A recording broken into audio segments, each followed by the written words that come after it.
disyahadatkan safarnya dia mulai sebelum terbit fajar.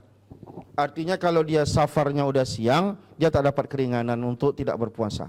Ibu model begini dua yang dia bayar. Dia mengqadha dengan puasa juga, dan dia juga harus bayar fidyah. Sekali aja, sekalinya tadi itu ya puasa 2 bulan berturut-turut.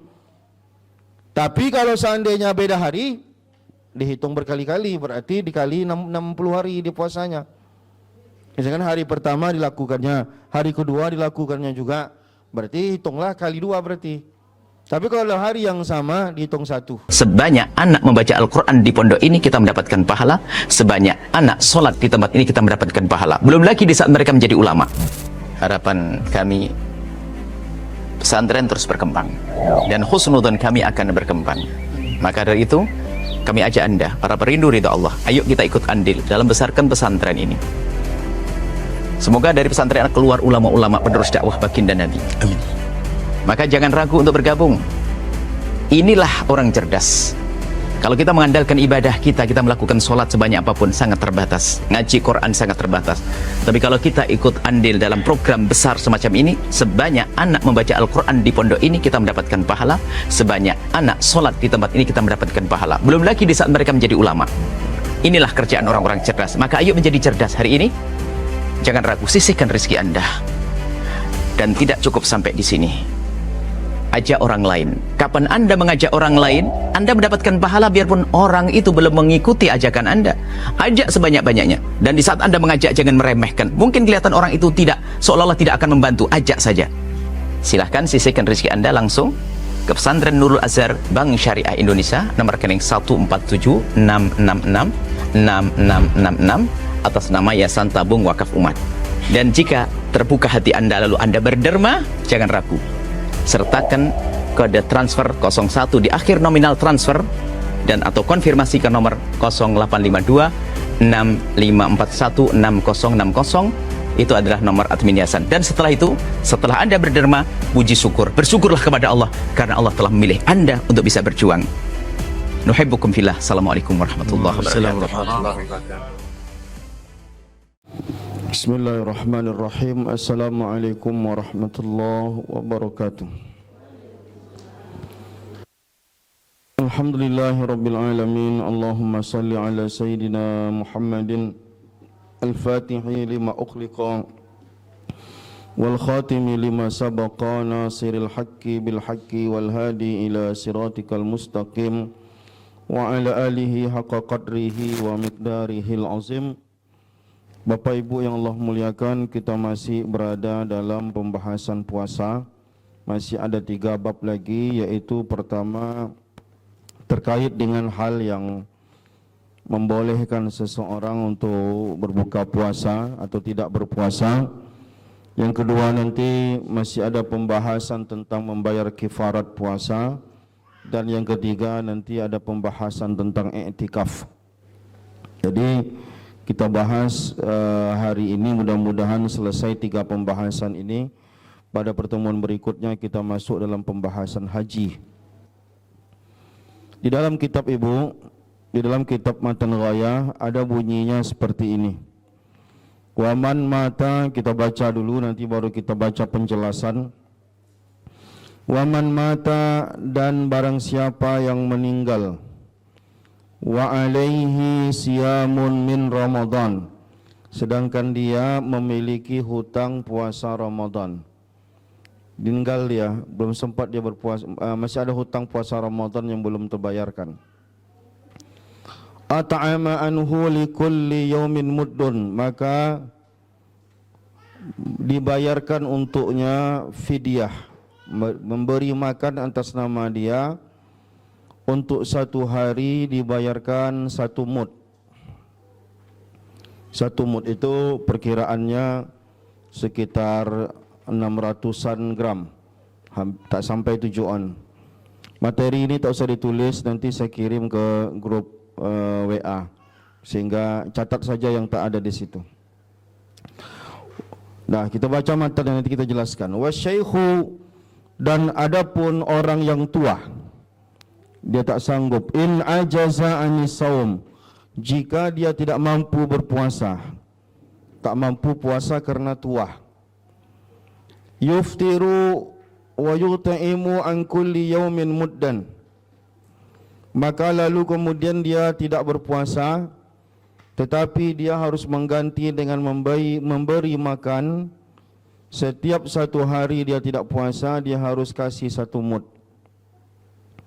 Jadi kalau ada orang yang sangat tua, tak mampu puasa, tak mungkin lagi dia untuk mengqadha puasanya dengan puasa juga, karena dia sudah tua. Maka langsung saja dia membayarnya, menggantinya dengan membayar 1 kali puasa itu dengan 1 mud. Wal hamilu, dan adapun perempuan yang hamil, wal murdi'u, dan perempuan yang menyusui, in khafata, jika mereka berdua khawatir, ala anfusihima, terhadap diri mereka. Maksudnya ibu yang menyusui dan ibu hamil ini, dia khawatir pada dirinya saja, takut dirinya kenapa-kenapa, sakitkah atau lain-lain, tapi tak khawatir kepada hal lain, tak khawatir kepada anaknya, hanya dia yang dia khawatirkan. Aftarata, maka dua-duanya boleh untuk berbuka puasa atau tidak berpuasa.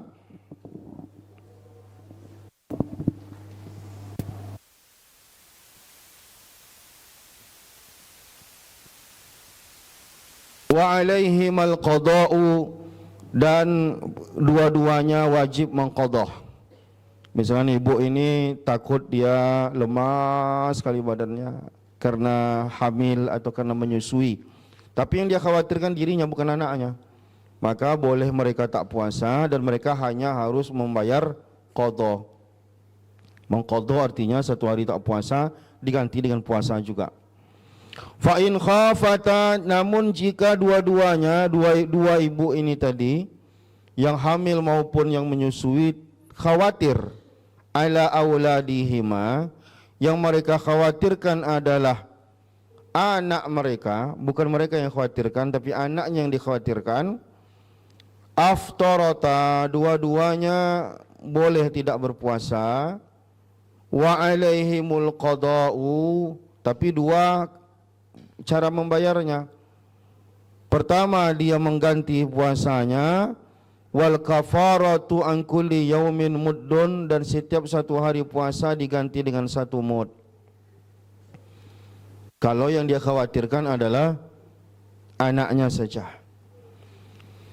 Wa huwa ritlun wa sulusun bil iraqi, 1 mud itu 1 liter sepertiga. Kalau bahasa kitanya sekitar hampir 7 on. 6 on sekian, 600-an gram. Ini matan ya, belum syarah ya. Wal maridu, sedangkan orang yang sakit. Wal musafiru, dan orang yang musafir, tapi safaran tawilan, safar yang panjang. Safar yang panjang maksudnya sudah sampai 81 kilo. Yuftirani wa yaqdiyani, dua-duanya, orang yang sakit dan musafir tadi, boleh tidak berpuasa dan dua-duanya hanya wajib mengganti puasanya. Nah, ini matan. Sekarang kita coba lihat penjelasan. Tak ada di buku ibu penjelasannya. Ini saya cari penjelasan dari tempat yang lain. Tadi 3 model ibu yang hamil dan menyusui itu. 1, ada orang hamil dan menyusui tidak berpuasa karena khawatir pada diri sang ibu itu. Dirinya yang dia khawatirkan, bukan anaknya, dirinya yang dia khawatirkan. Maka bagaimana? Apa yang harus dia bayar? In khafat al-hamilu awil murdi'u, apabila perempuan hamil ataupun perempuan menyusui khawatir min dararin, khawatir ada terjadi kerusakan pada dirinya, sakitkah dan lain-lain, yalhaqu bi anfusihima, yang dapat terjadi pada dirinya, aftarata, 2 ibu ini boleh tidak berpuasa. Wa alaihimal qada'u, dan hanya wajib mengqadha saja.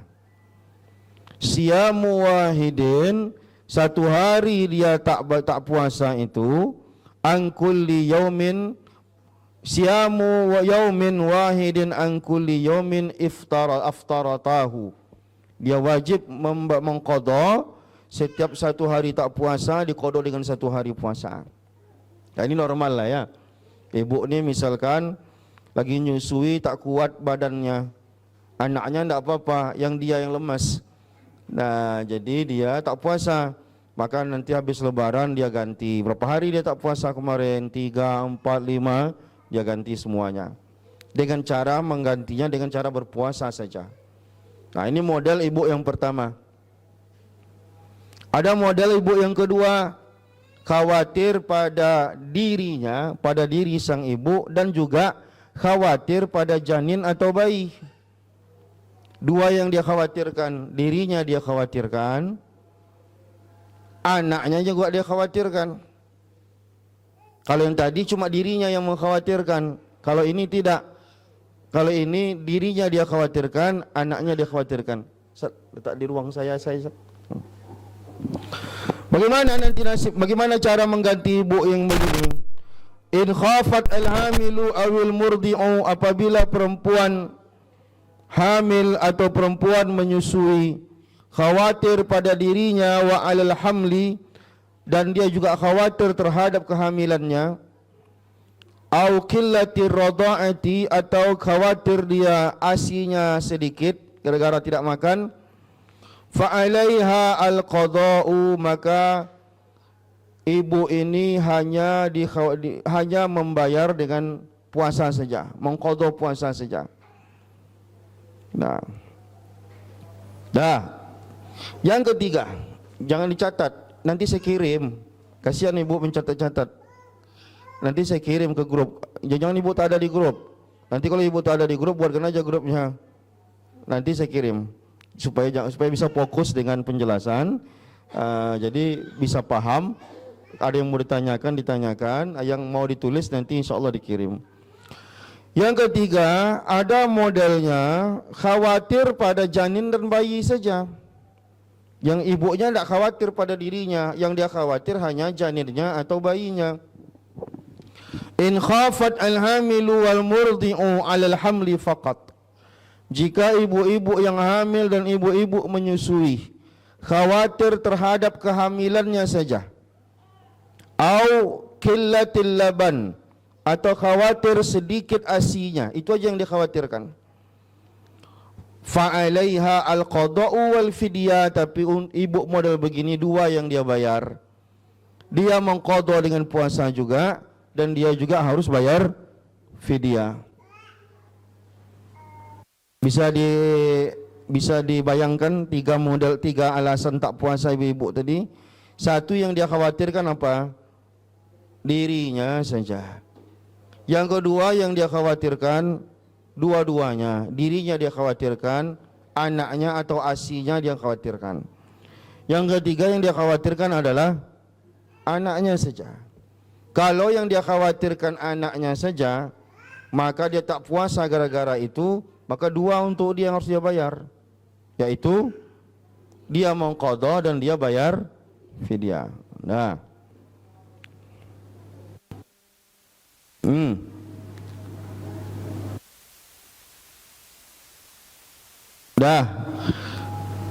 yang ini salah judul ini kayak ini.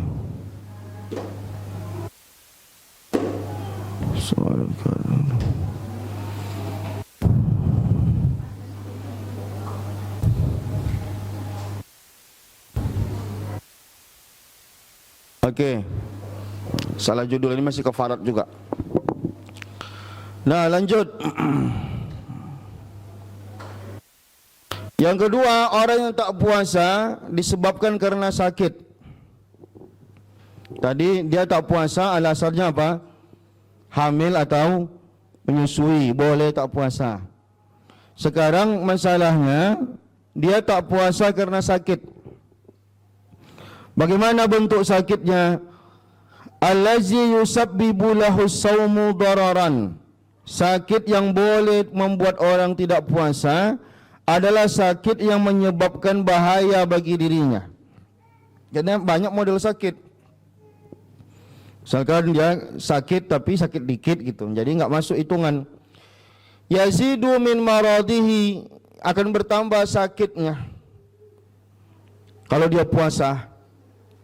Au yuakhiru syifa'ahu, atau akan terlambat sembuhnya gara kalau dia puasa.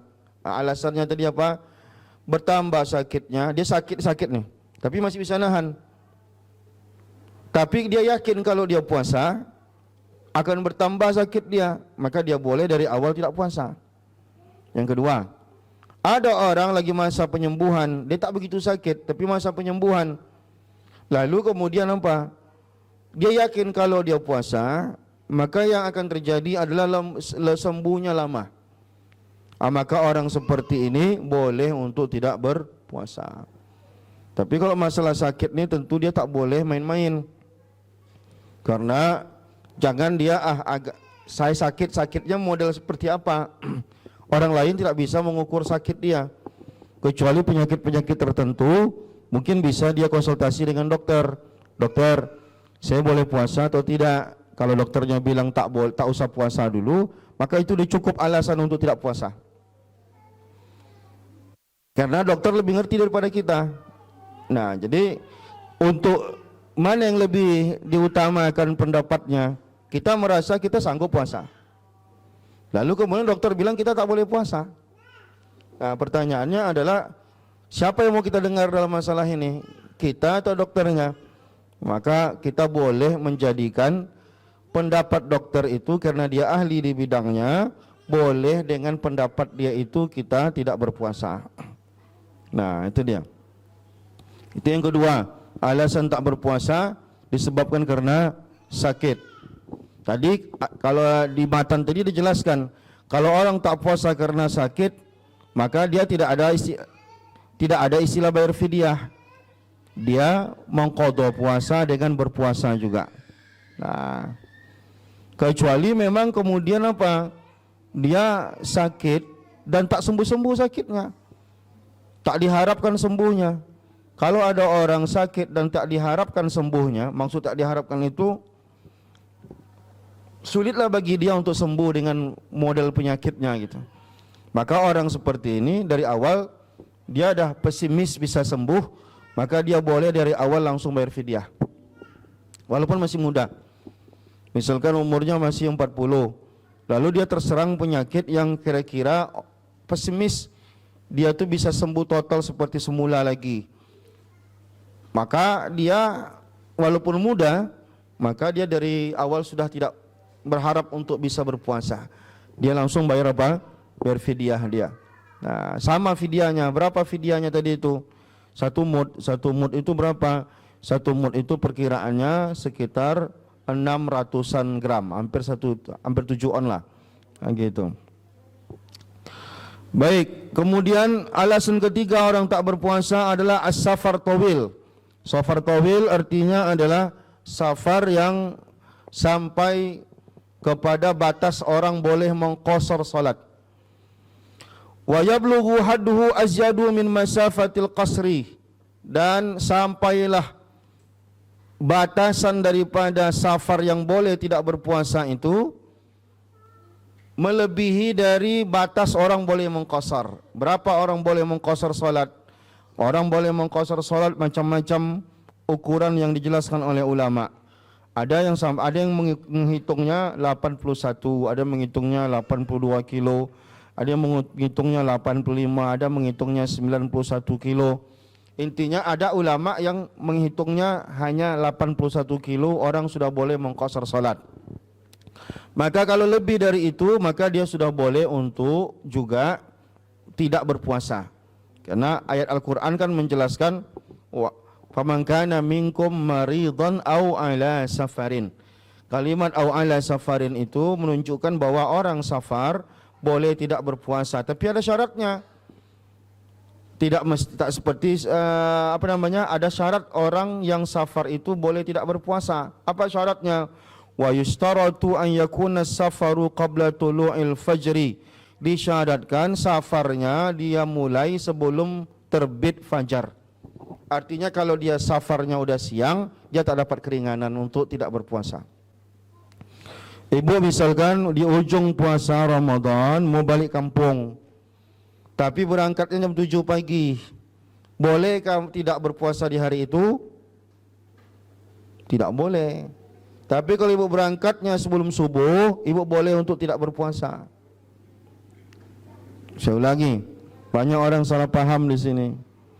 Kalau bagaimana bentuk perjalanan safar yang boleh tidak berpuasa itu, yaitu safar yang dilaksanakan sebelum masuk waktu subuh. Kalau sudah lewat waktu subuh baru safar, baru pergi, baru berangkat, maka dia tidak boleh untuk membatalkan puasanya.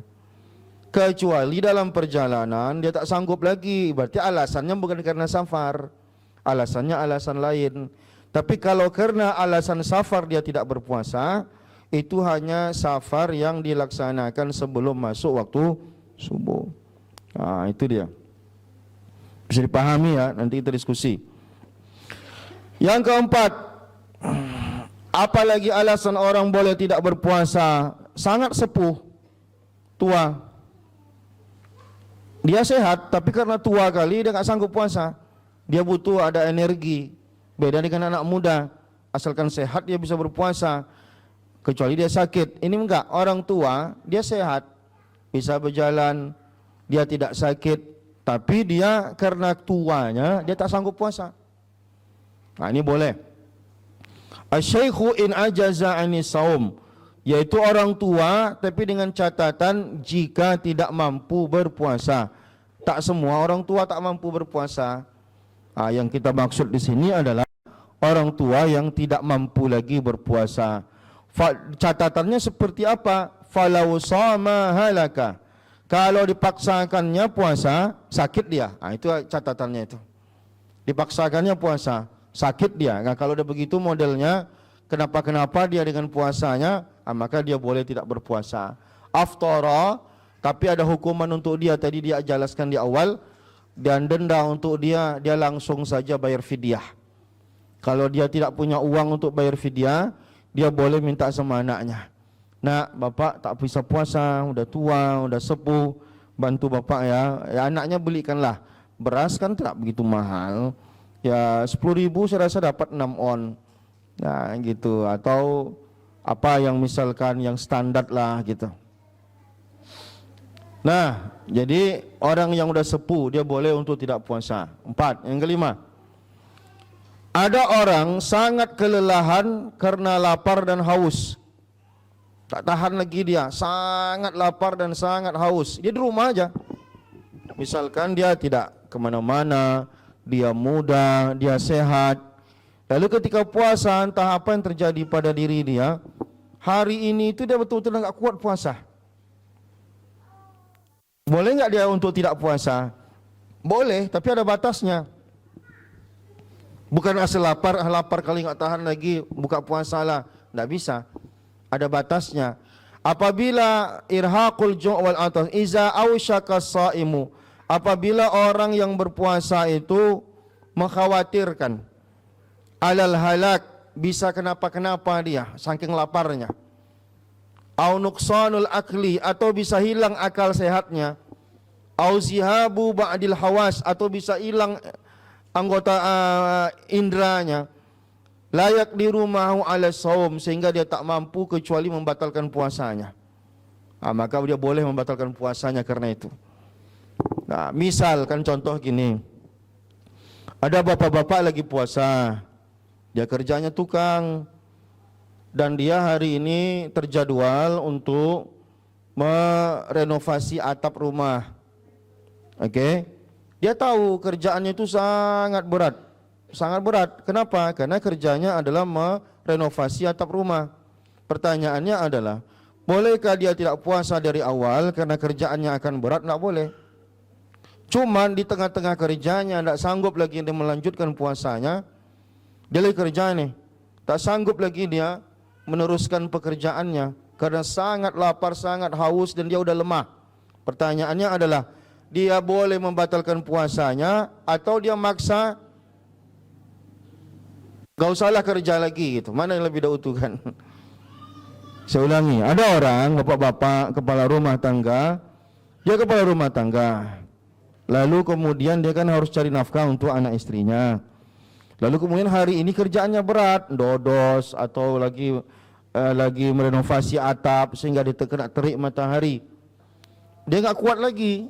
Maka dia milih mana? Tak usah kerja hari itu supaya tetap bisa berpuasa, atau dia batalkan puasanya supaya bisa lanjut kerja. Nah, dia batalin puasanya karena ada kewajiban ada hak orang lain yang harus dia tunaikan, yaitu anaknya, istrinya yang harus dia nafkahi. Cuman batas dia boleh membatalkan puasanya adalah ketika dia tak mampu lagi. Selagi dia masih mampu untuk menahan, dia masih kuat, maka dia tak boleh membatalkan puasanya. Dan banyak pekerjaan-pekerjaan yang berat bagi orang puasa. Ya misalkan ada orang kerja ngecor jalan, itu kan kena matahari, butuh air. Ada orang mungkin, ya banyak orang-orang yang mungkin lapar bisa ditahan, tapi hausnya dia nggak sanggup gitu. Nah jadi ada orang pemain bola, main sepak bola, profesinya sepak bola, dia cari nafkah dari sepak bola itu. Nah, boleh nggak ini mau bertanding nih? Boleh nggak dia membatalkan puasanya? Nggak boleh, sampai nanti dia nggak sanggup lagi, bisa kenapa-kenapa dia. Sedangkan itulah mata pencarian dia. Ya, maka dia mau tak mau dia pilih membatalkan puasa. Tapi nggak boleh memilih dari awal. Ya nanti tidak sanggup baru dia boleh untuk membatalkan puasanya. Nah, lalu kemudian muncul masalah. Bagaimana dengan orang yang melambatkan qada puasanya sampai masuk Ramadan berikutnya? Takhirul qada, ada hukum bagi orang yang melambatkan mengqada puasa. Hatta ya'ti ya Ramadanun akhar, sampai masuk Ramadan berikutnya puasanya belum digantinya. Tapi ma'a imkanil qada, sebenarnya dia mampu tapi dilambat-lambatkannya. Kak, qadalah puasa kakak tu. Nantilah. Dinanti sampai masuk bulan Sya'ban, sampai akhir Sya'ban sakit pula, akhirnya tak sempat untuk mengqada puasa. Pertanyaannya adalah, bagaimana nasib orang model begini? Ada tambahan hukuman untuk dia. Ada tambahan qada untuk tambahan kafarat untuk dia. La aftara minas siyam qada ma fata min siyamin ma'a ta'addudil fidyati. Jika seseorang menunda qada puasa sampai datang Ramadan berikutnya padahal dia mampu mengqadanya, maka ia harus mengqada puasa yang tertinggal dan membayar fidyah. Berarti dua yang harus dia ini kan. Misalkan gini,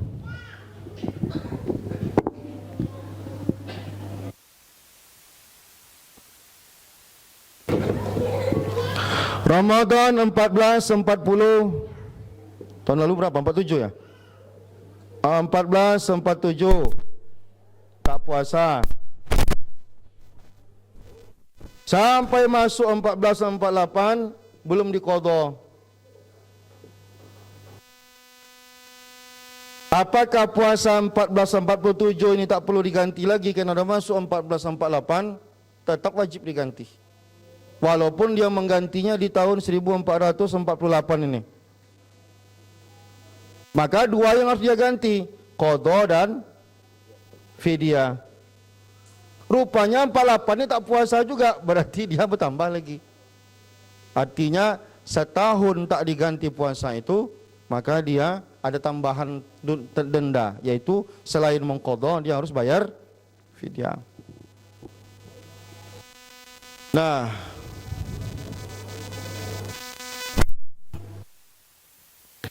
jika dia masuk Ramadan yang ketiga belum juga dibayarnya, belum diqadhanya puasanya, dah masuk 1449, maka ia harus membayar 3 mud. Kenapa? Ya 3 mud dia bayar. Mud pertama karena melewatkan puasa, mud kedua karena menunda qadha puasa, mud ketiga untuk mengganti puasanya itu, kecuali dia mampu untuk mengganti puasanya itu dengan puasa juga. Nah, gitu dia. Dia berpuasa tetap dia berpuasa. Tapi karena 2 tahun dia tidak membayar, maka 2 tahun sudah dia melewatkannya, maka dia harus ada tambahan. Artinya setiap satu kali dia meninggal, 1 tahun dia melewatkan mengganti puasanya itu, dia harus menambah 1 mud. 4 tahun udah belum juga tergantikan, 5 tahun belum juga tergantikan, bertambah terus. Nah, jadi hati-hati. Jadi kalau ibu-ibu hobi melahirkan, hamil, melahirkan, menyusui 3 tahun, tak sanggup puasa, nah, nah, lalu kemudian udah 3 tahun selesai anak 1, lah hamil lagi, nyusui lagi, melahirkan lagi, menyusui lagi. Maka begitu ada kesempatan untuk mengqadha, jangan dilewat-lewatkan. Apalagi perempuan tak sebebas laki-laki dalam berpuasa. Ada perempuan yang mungkin haidnya lama sampai 8 hari, 10 hari, sampai 15 hari. Dan kadang namanya juga perempuan melahirkan, menyusui, kadang bukan hanya dia, kadang tiba-tiba anaknya sakit dan lain-lain. Artinya memang perempuan agak sedikit ekstra di dalam masalah puasa ini. Intinya jangan sampai melambat-lambatkan. Tapi ibu jangan khawatir, bayar fidyah ini biar suami ibu saja. Nah, karena itu kewajiban dia itu. Ibu tak punya uang, jadi biar laki ibu yang membelikan beras untuk bayar fidyahnya. Ke siapa kasih? Wajib dibagi kepada fakir miskin.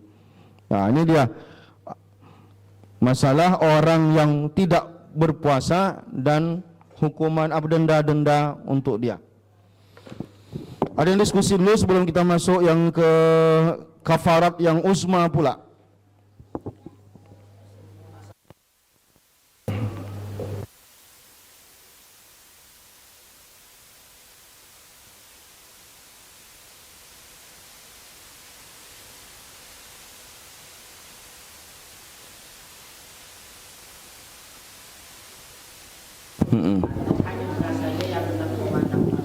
Yang wajib diberi makan, walaupun dalam Al-Quran itu disebutkan ita'am, memberi makan, tetapi nanti dalam syarahnya itu dijelaskan yang dimaksud adalah qut, yaitu makanan pokok.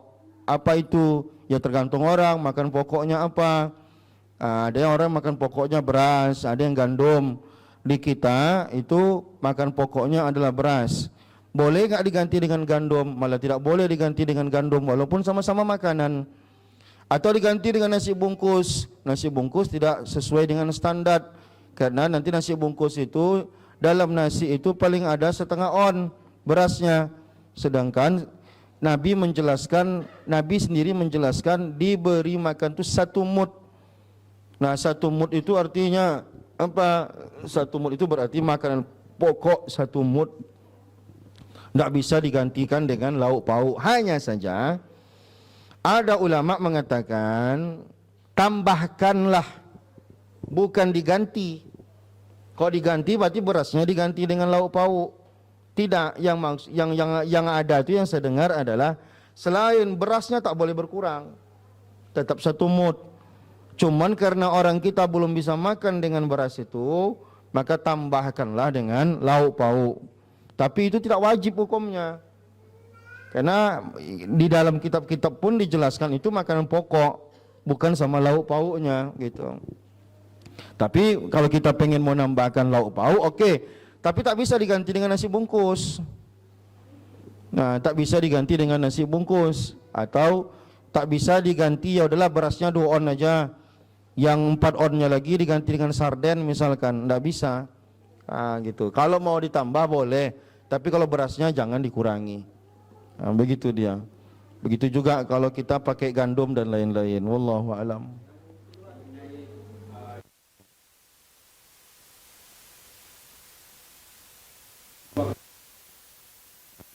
Dalam mazhab Syafi'i itu memang beras jangan dimentahkan. Tapi kalau kita pengen mentahkan, berarti kita bertaklid pakai ulama lain. Boleh, seperti kita bayar zakat kan. Bayar zakat itu cuma nanti apakah boleh sama hukumnya atau tidak, ini asumsi awal saya saja, dikiaskan dengan itu. Dalam mazhab Syafi'i Tak bisa, itu mesti beras juga dikasih. Nah, tapi kalau kita pengen bayarnya pakai uang, berarti kita tidak bertaklid dalam mazhab Syafi'i dalam hal itu. Boleh aja, tapi kita berarti di dalam hal itu pakai pendapat yang lain. Ya, tapi dalam mazhab Hanafi badarnya nanti wallahu alam bisawab kan. Intinya kadar itu kan masalah konversi saat. Nah, nanti kalau mazhab Syafi'i mengkonversi satu mud itu berbeda dengan mazhab Hanafi. Bisa jadi saya di rumah itu ada sanad mud yang dari guru saya itu memang tak sampai 7 on. Di rumah itu ada skaleng segini ukurannya. Tapi nanti ulama lain nanti mengkonversinya bisa 8 on dalam mazhab Hanafi, gitu. Nah, jadi kalau saya lebih cenderung, sebentar Ustaz, kalau saya lebih cenderung ya kita konsisten aja, kasih beras saja. Sama seperti zakat fitrah, ngapain pakai duit? Kasih aja beras ke orang. Gitu.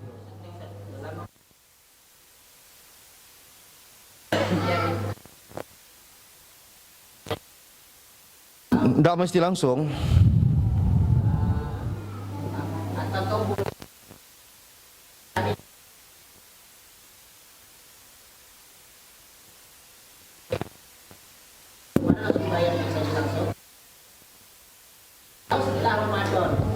Ya. Maka kita harus bedakan orang yang diharapkan sembuhnya dengan orang yang tak diharapkan sembuhnya. Kalau ada orang tak puasa dan dia tak diharapkan sembuhnya, apa yang dimaksud dengan tak diharapkan sembuhnya? Dia memang agak sulit lah dia sembuh, kemungkinan sampai mati dia gitu nanti keadaan dia gitu. Maka orang seperti ini begitu tak puasa langsung bayar. Tak bisa dirafel tiba-tiba di awal langsung 30 hari. Boleh-boleh aja. Cuman nanti masalahnya apa? Kewajiban itu belum tiba lagi. Nah, gitu. Artinya orang dah dari awal, kecuali memang orang masih diharapkan sembuh. Dari Ramadan itu langsunglah 30 hari, berarti dia bohong itu. Karena bisa saja dia besok sembuh kan. Karena dia masih diharapkan sembuhnya. Maka dipisahkan mana orang yang diharapkan sembuhnya dengan orang yang tidak diharapkan sembuhnya. Misalkan Ustadz demam kuat, cuma demam kuat, bisa saja nanti malam minum bodrek sembuh besok gitu. Tapi ada orang memang sakitnya ini memang udah apa gitu, hatinya orang nengoknya pun susah sembuh lagi ini, walaupun muda dia, gitu. Jadi orang seperti ini udah langsung aja bayar fidyah. Tapi kan kewajiban itu tiba ketika kita ada hal yang harus dibayarkan. Selagi belum masuk harinya berarti belum ada kewajiban bayar fidyahnya. Nah, jadi sekarang pertanyaannya adalah kalau Ustadz membayarkan hari ini, sedangkan puasanya mestinya besok, Ustadz udah bayarkan sekarang, niatnya apa? Nah, gitu. Untuk bayarkan fidyah besok, rupanya di malam mati. Gitu. Ya enggak apa-apa, berarti kan. Cuman eloknya udahlah. Akhir Ramadan bayarkan, atau setiap hari bayarkan satu. Atau dirafel di akhir Ramadan. Dan bagi orang tua yang mungkin tak sanggup lagi karena tak ada penghasilan uang, maka dia bisa minta ke anaknya. Nah, dia lapor ke anaknya. Dan justru dia harus lapor, nanti di akhirat dia susah. Dia lapor ke anaknya, nak, bapak hari ini tak sanggup ya puasa, nanti tolong bayarkan fidyah.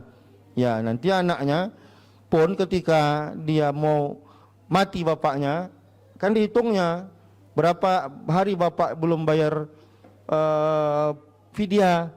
Dikeluarkan dulu dari bapaknya itu, baru diwariskan hartanya. Jangan diwariskan dulu sedangkan utang sama Allah belum dibayarkan.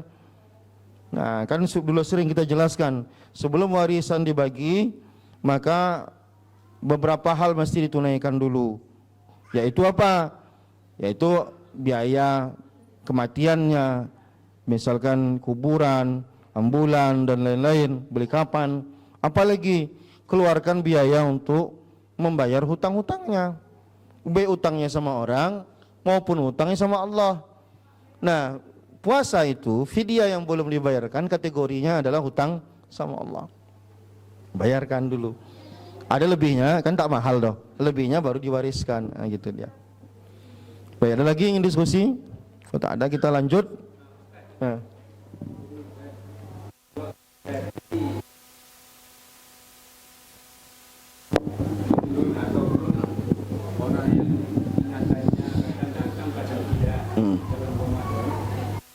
tadi ketergantungan artinya kalau tidak ada obat kondisi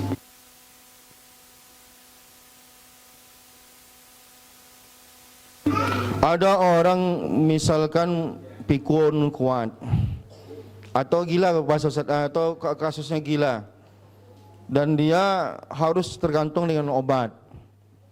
Namun pertanyaannya adalah dia sanggup sih beli obat gitu sehingga dia tak gila-gila sampai ujung Ramadan. Maka sanggup dia mengikhtiarkannya, maka dia harus mengikhtiarkannya.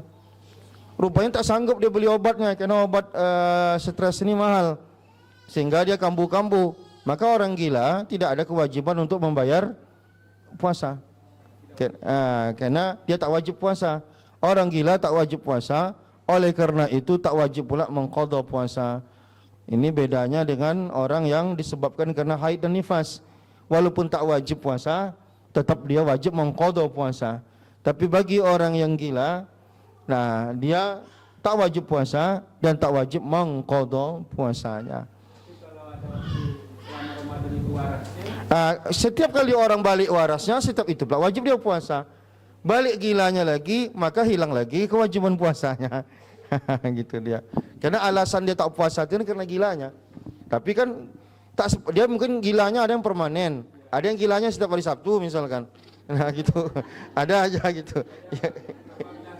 Ya habis obat ya, bisa jadi. Nah, dia tak permanen gitu. Nah, ada lagi? Kalau tidak ada kita masuk ke materi berikutnya. Okey. kan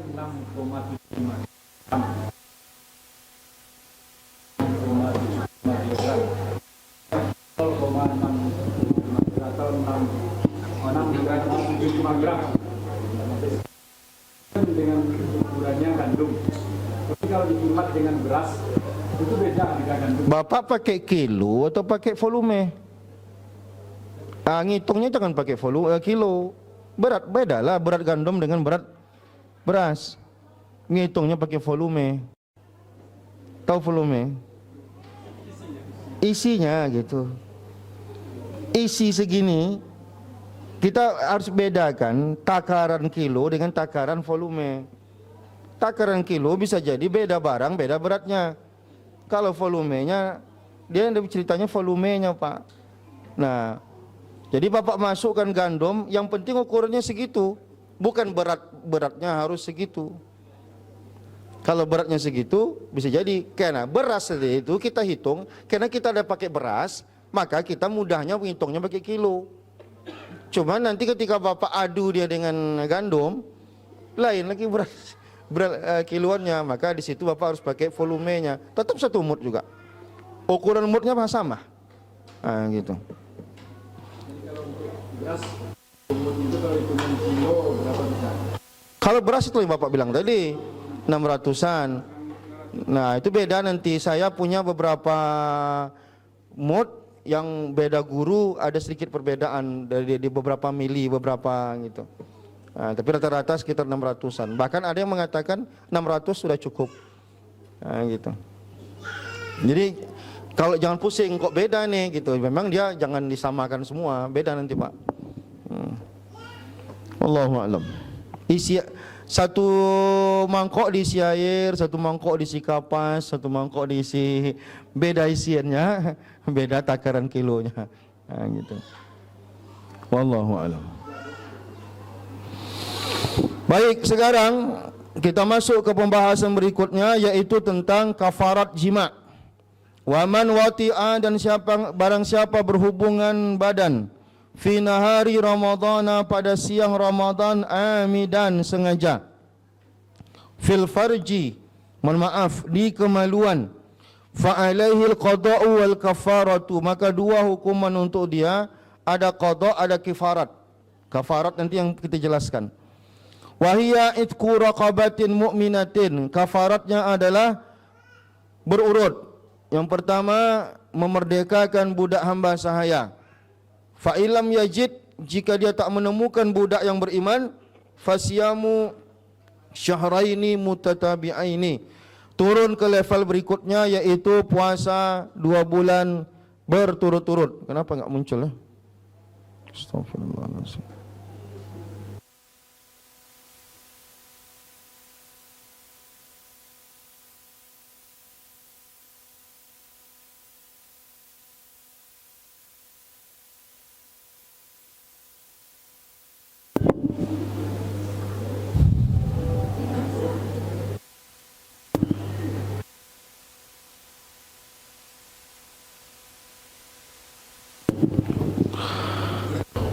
Fa'ilam yastati, tak sanggup dia puasa 2 bulan berturut-turut, fa'it'amu sittina miskinan, dia harus memberi makan 60 orang miskin.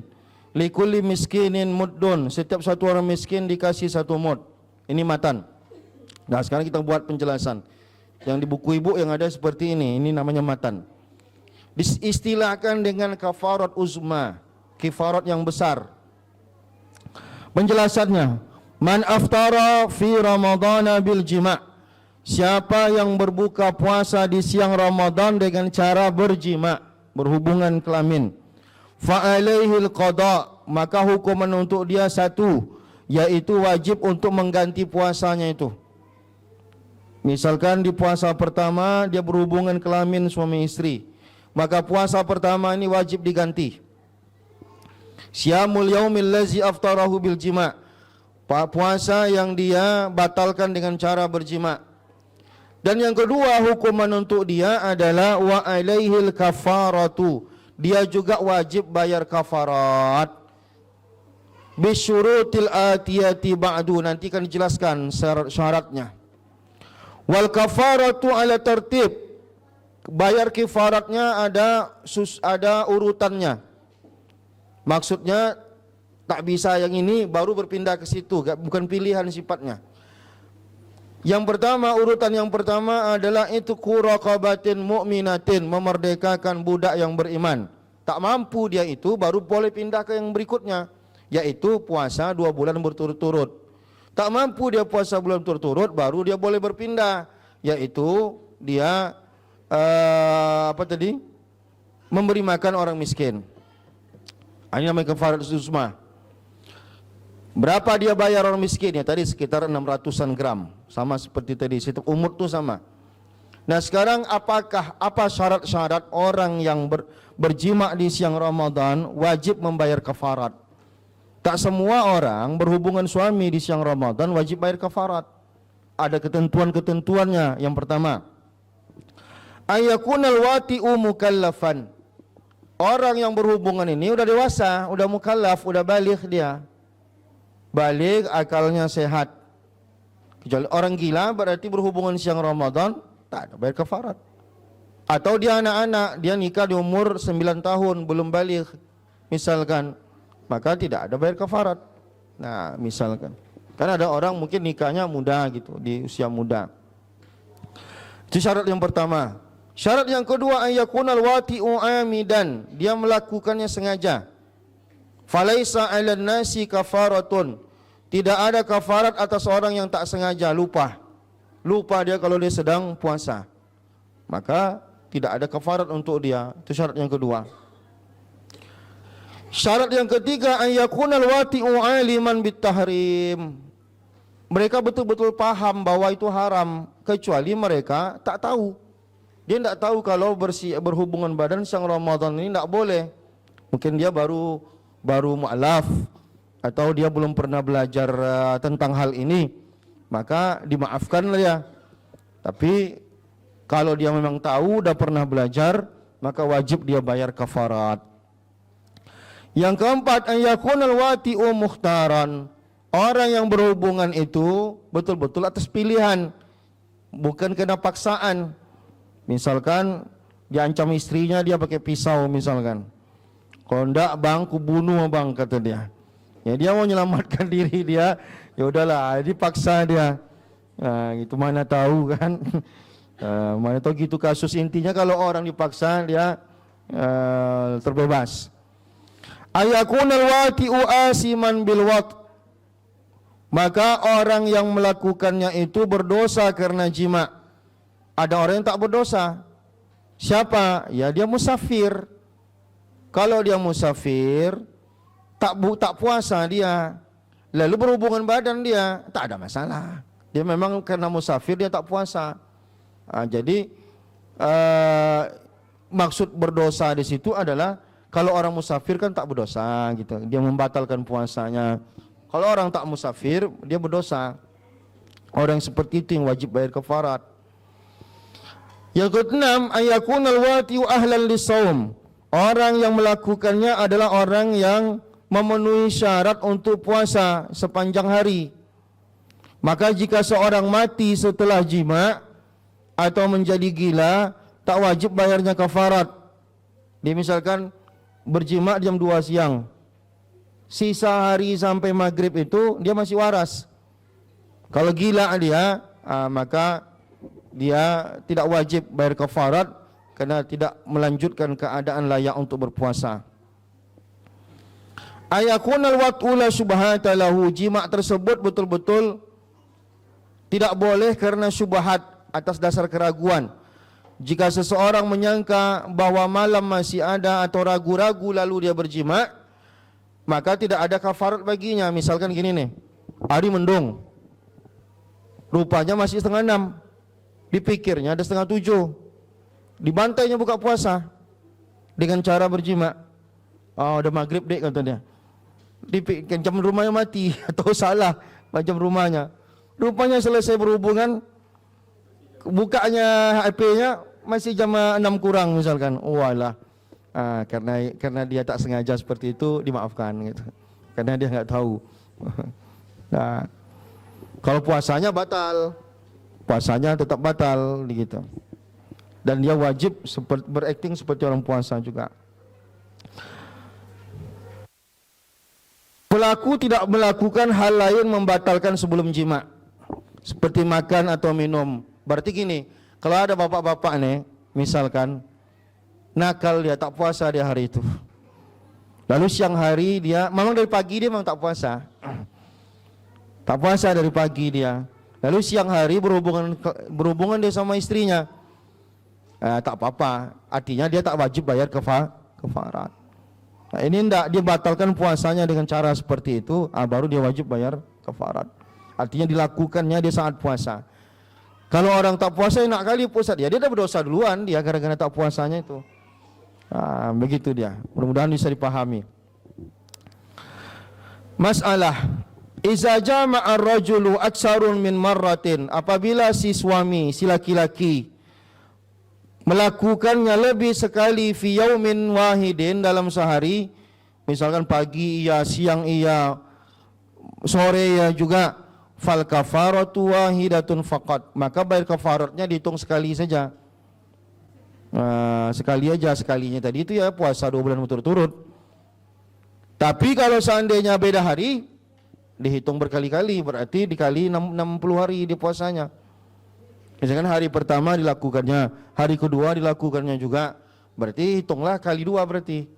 Tapi kalau hari yang sama dihitung 1. In aftara ar-rajulu bil jima' aktsaru min yaumin fa alaihi likulli yaumin al-kafaratu wal qada', berarti dia 61 hari jadinya. 1 hari qada', 60 hari kafarat. Qada' tetap wajib. Qada' itu karena dia batal puasanya hari itu, hari yang itu dia tak puasa itu tetap dia wajib qada sehari. Dia tambah dengan kafarat. Jadi tak cukup dengan kafarat aja, qadanya juga harus. Berarti kalau 2 bulan berturut-turut itu 60 hari, berarti apa? Ditambah 1 hari lagi qada. Qada 1, kafarat 60, jadi total 61 hari dia harus berpuasa. Yang satunya tadi itu terserah kapan. Tapi kalau yang 60 tadi wajib berturut-turut. Apa makna berturut-turut? Jika ada 1 hari dia batal puasanya, maka ulang alik hitung dari awal. Kan lumayan tuh ngurusin badan, gitu. Diet alami kan. Nah, nggak boleh dia kecuali memang ada uzur. Kenapa bapak batalkan? Udah 59 hari sakit bapak tuh. Dia tinggal 1 hari lagi, tak sanggup dia. Karena ada uzurnya maka dimaafkan. Dan yang 1 lagi disusulkan. Man wati'a wa huwa sha'imun famata qabla saumin. shaumi naflin fala kafarata alaihi wala qada. Jika ada orang berjima lalu meninggal sebelum sempat mengganti puasa qadanya atau sebelum mampu melaksanakan kafarat, maka tidak ada kafarat dan tidak ada qada atasnya. Ya udah, apa boleh buat, udah mati dia. Gitu. Cuman nanti mungkin dia berdosa karena dia mengundur-undur untuk membayar kafaratnya itu. Tapi kafaratnya itu sendiri ya haruskah diganti dengan bayar fidyah, tidak perlu diganti dengan fidyah. Nah, begitu dia. Beda dengan orang mati tak puasa alasan lain, belum sempat digantinya mati dia. Misalkan dia sakit, lalu kemudian belum sempat digantinya mati dia. Tetaplah anak keturunannya nanti bisa menggantinya dengan puasa juga atau menggantinya dengan membayar fidyah. Nah, lalu kemudian ada peringatan. Al-kafaratu 'alal rajuli faqat. Yang membayar kafarat itu hanya laki-laki. Yang puasa 2 bulan berturut-turut itu ibu-ibu tidak usah ikut campur. Bapak-bapak aja. Walaupun dulu pernah saya baca di kitab lain tapi saya lupa rujukannya. Kalau ibu itu yang maksa, ibu itu juga kena. Dipaksa sama ibu itu. Bapak itu udah janganlah dek, dipaksa sama ibu itu. Maka ibu itu pun kena juga. Tapi dari sini tidak nampaknya. Bapak-bapak itu aja. Karena normalnya ibu-ibu takkan mungkin dia mengancam lakinya. Biasanya selakinya mengancam ibu ya istrinya. Li'anal kafarata haqqu malin, karena kafarat ini ada berupa harta. Yukhtassu bihi rajulu. Kalau udah cerita harta maka diwajibkan di situ maka laki-laki. Karena normalnya yang punya duit adalah laki-laki, dunal mar'ah, bukan perempuan. Tapi perempuannya batal puasanya. Dia wajib bayar puasa seharinya. Tapi kafaratnya dia tak bayar. Nah, bukan berarti kan suami aku nggak ngerti apa-apa. Kecuali yang tadi diancam tadi, dipaksa mau dibunuh dia, itu lain cerita. Nah, ini enggak. Wallahu a'lam bishawab. Nah, ini sebagai pengantar bagi kita. Nanti pembahasan berikutnya kita bahas tentang i'tikaf. Hari ini se'alnab enggak ada, kemungkinan yang kedua saya juga. Nanti kita bahas masalah i'tikaf. Tapi yang ini ada diskusi dulu, saya persilakan sebelum kita break istirahat. Kita diskusikan yang udah kita baca tadi. Kalau ada, kalau tak ada kita istirahat. Silakan.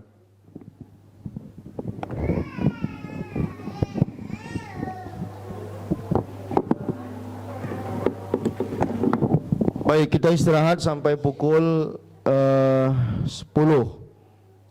pas. Nanti jam 10 pas kita sambung lagi. Agak 1 jam. Nanti jam 11 mudah-mudahan udah bisa selesai hari ini. Silakan, kalau ada hal yang ditanyakan ditulis dari sekarang, nanti kita diskusikan di akhir sesi. Wallahu a'lam bishawab. Assalamualaikum warahmatullahi wabarakatuh.